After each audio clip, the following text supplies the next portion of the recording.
Justin, I'm going to ask you to stand here for a minute. I'm going to need you in just a second. I don't know where to start. I have had to follow Andrew Young to the podium before, and that was hard, but this is going to be really hard. Let me tell you that. We have over 780, at last count, Friends of Scouting in this room today. I want to just thank you, everyone in this room, for everything that you've done in the past year, for everything that you're going to do for Scouting. Thank you.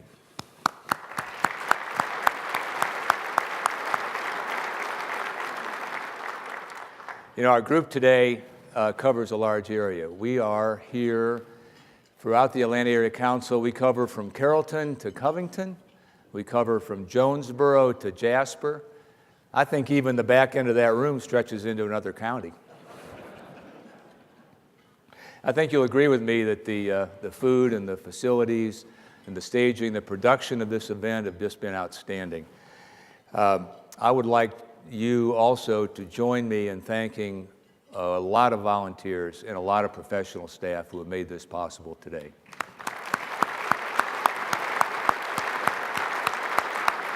But you didn't come here for the food.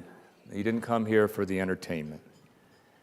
You're here, I think, because you believe, like I do, in a way of life, certain ideals that are shaped by our Scout oath and our Scout law. Justin, this is why I want you here, because I think no one here could do this better than you. Could you lead this group of 780 people in the Scout oath? Would you please stand and join Justin if you are so inclined? On my honor, I will do my best to do my duty to God and my country, to obey the Scout law, to help other people at all times, to keep myself physically strong, mentally awake, and morally straight. Too. Thank you. Justin, thank you again. Thank you very much. Please be seated. The other word for the Scout oath is the Scout promise. Think about the words and think about the promise that those words hold. Think about a society where those values are revered and where those values are lived by every day.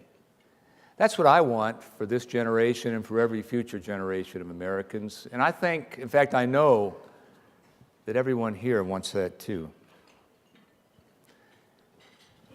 Everybody here, I bet, has a story about Scouting. We've heard one story just now. In a few minutes, we're going to hear a story from another Eagle Scout who's got a little bit more treadwear on his hiking boots. But I knew about a year ago that I would be making this presentation this morning. And this summer, I had an opportunity to travel to Philmont Scout Ranch in Cimarron, New Mexico, with a group of scouts from Troop 197, Westminster Schools in North Atlanta. I know there's some Westminster people out here. Where are you guys? There we go. And I was excited about the trip because I figured that's where I would find my story of Scouting for this year. And I did. But I didn't find it out on the mountaintop there in the wilds of New Mexico. I found my Scouting story in the men's room at Hartsfield-Jackson International Airport. And I'll tell you the story. So we were landing after our 3-hour flight from Denver, and on the way off the plane, one of our scouts by the name of Evan, who was interested in aviation, talks to the captain on the way out the door and asks if he can have a tour of the cockpit.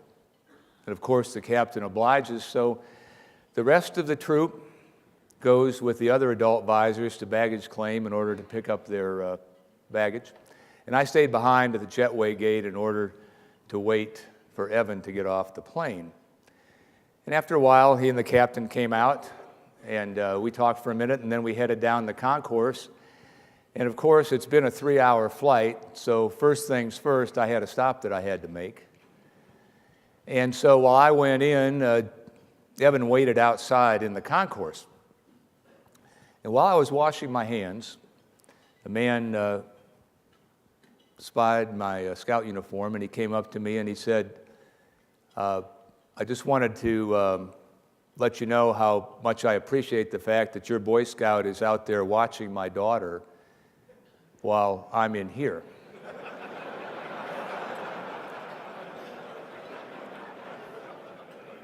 So we went outside into the concourse, and here's 16-year-old Evan with his big backpack on, and this little 4-year-old girl with her little backpack on looking up at him, and they're just having a great conversation.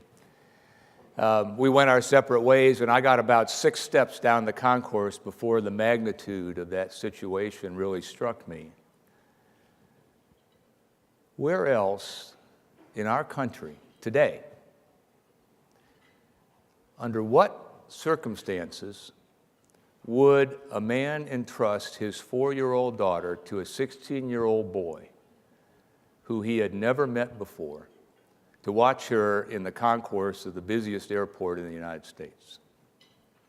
I can only think of one circumstance where that would occur, and that's if that boy happens to be wearing a Boy Scout uniform. That's the image that our values portray to the public. That's how much the public reveres what we stand for. And it also speaks to the fact how much our society trusts us to instill those values in our young men. Just wearing the uniform is sufficient to show that you believe and that you are what those values represent.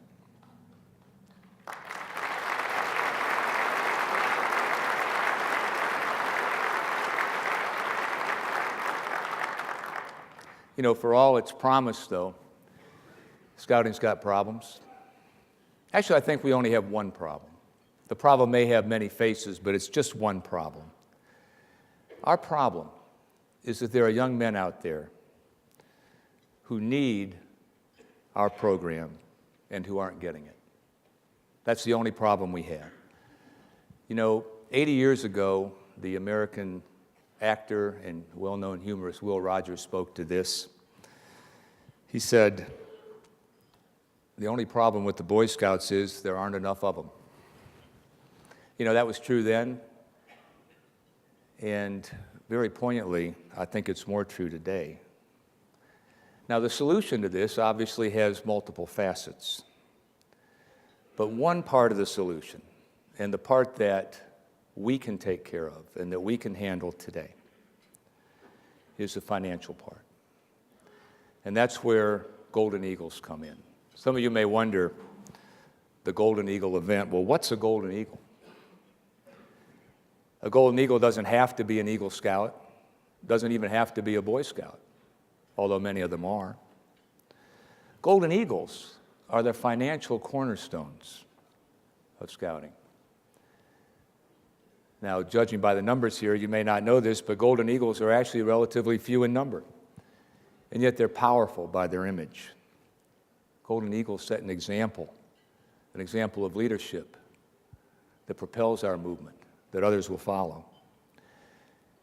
And most importantly, Golden Eagles show dedication to the values of the Scout Oath and the Scout Law by making the Boy Scouts of America one of their highest priorities in their philanthropic commitments.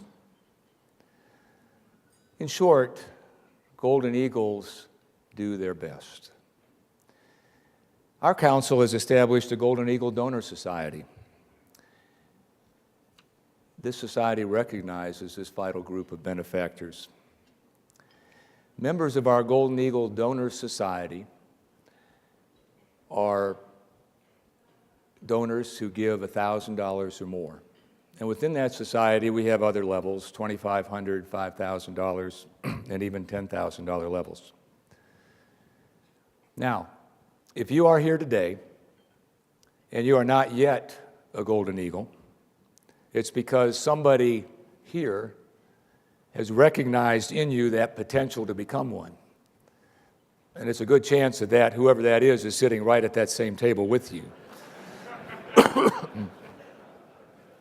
As you heard Milton Jones say, this year we have to raise $2,550,000 from private individuals just like us in order to support our scouting program in Atlanta. The more money that we can raise today, the more our program, the more our fundraising drive is going to be empowered. As a matter of fact, if we just go ahead and raise all $2.5 million today, Milton could go back to his day job. And I know he'd be very happy about that. But I was doing some math, and I think, we have almost 800 people here, $1,000. That's $800,000. Chip in a little bit more for scouting motivation, for doing your best. I think we could raise $1 million today, $1 million day for scouting right here. Now, to that end, I've got some good news. Some Golden Eagles have already stepped up and made their pledges for 2014. Among them are members of our President's Circle, who are really the pillars of our Atlanta Area Council in terms of financial support, and these are individuals who have given $10,000 or more. As it stands now, we have 19 members of our President's Circle who have contributed in total over $200,000 already to our campaign. And I hope in a few minutes we'll have some more members to add to that list.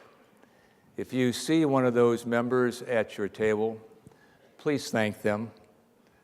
I want to thank you all personally, President's Circle members, for your support.